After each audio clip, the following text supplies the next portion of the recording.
खातिर कहनी का जतना, मन मंदिर में रखनी उपासना। तोहका पावे खातिर कहनी का जतना, मन मंदिर में रखनी उपासना। आज अपना बनाला राजा जी लुगाई, ओढ़ा दी राजा प्यार के रजाई, ओढ़ा दी राजा प्यार के रजाई। राजा जी हम नैहर न जाई, ओढ़ा दी राजा प्यार के रजाई। राजा जी हम नैहर न जाई।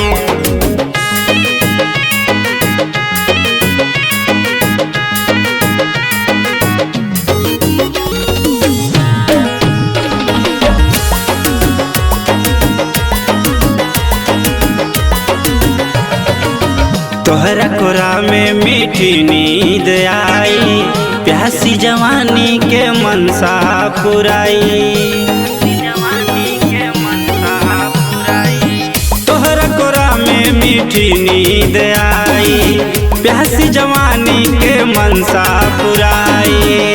आंसू ताल राजा बहिया में कस के दबाई, ओढ़ा दी राजा प्यार के रजाई, ओढ़ा दी राजा प्यार के रजाई। राजा जी हम नैहर न जाई, ओढ़ा दी राजा प्यार के रजाई। राजा जी हम नैहर न जाई।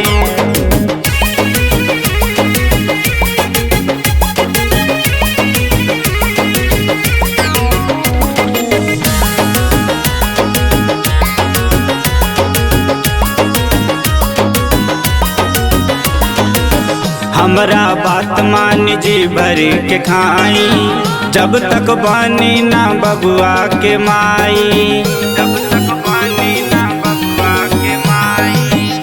हमरा बात मान जी भर के खाई, जब तक बानी ना बबुआ के माई।